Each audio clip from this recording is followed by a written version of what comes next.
Hi. So this week is Holy Week, which has like a lot of special days. And if you didn't grow up going to church, you might not know what those are, what they mean.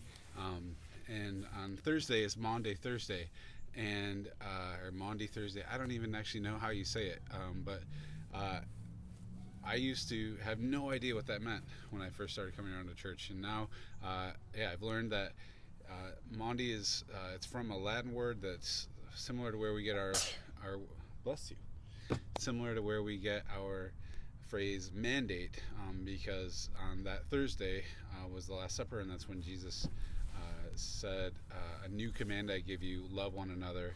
As I have loved you, you must love one another. By this, the world will know that you are my disciples if you love one another. And so that's where that name comes from. And actually, our sermon series, the last couple weeks and the next couple weeks, are from the Last Supper, or the last night of Jesus' life, which is that Maundy Thursday. So I thought Eliza and I would read to you from the Jesus Storybook Bible, just to get a little bit different perspective on the passages that we've been studying. So does that sound good? Mm-hmm. Great. So in the Jesus Storybook Bible, the passage is called the Servant King. Okay? So, it was Passover, the time when God's people remembered how God had rescued them from being slaves in Egypt. Every year, they killed a lamb and ate it. The lamb died instead of us, they would say. But this Passover, God was getting ready for an even greater rescue. Jesus and his friends were having the Passover meal together in an upstairs room, but Jesus' friends were arguing. What about? They were arguing about stinky feet. Stinky feet? Ew. Yes, that's right, stinky feet. Now, the thing about feet back then was that people didn't wear shoes. They only wore sandals, which might not sound unusual, except that the streets in those days were dirty. And I don't mean just dusty dirty, I mean really stinky dirty. With all those cows and horses everywhere, you can imagine the stuff on the street that they ended up on their feet. So anyway, someone had to wash away the dirt, but it was a dreadful job. Who on earth would ever dream of volunteering to do it? Only the lowliest servant. I'm not the servant, Peter said. Nor am I, said Matthew. Quietly, Jesus got up from the table, took off his robe, picked up a basin of water, knelt down, and started to wash his friend's feet. You can't, Peter said. He didn't understand about Jesus being the servant king. If you don't let me wash away the dirt, Peter, Jesus said, you can't be close to me. Jesus knew that what people needed most was to be clean on the inside. All the dirt on their feet was nothing compared to the sin inside their hearts. Then wash me, Lord, Peter said, tears filling his eyes, all of me.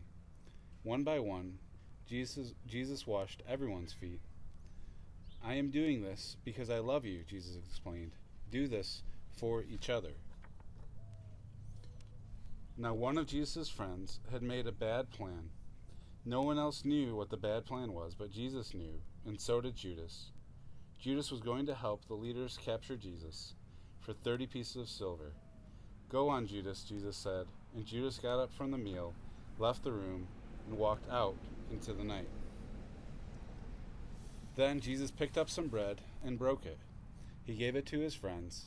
He picked up a cup of wine and thanked God for it. He poured it out and shared it. My body is like this bread. It will break, Jesus told them.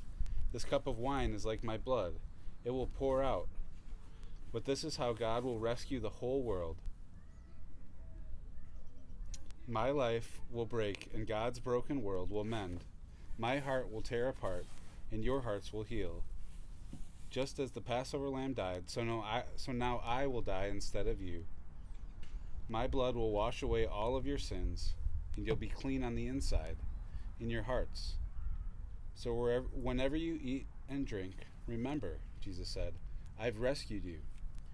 Jesus knew it was nearly time for him to leave the world and go back to God. I won't be with you long, he said. You are going to be very sad, but God's helper will come. And then you'll be filled up with a forever happiness that won't ever leave. So don't be afraid. You are my friends, and I love you." Then they sang their favorite song and walked up to their favorite place, an Olive Garden.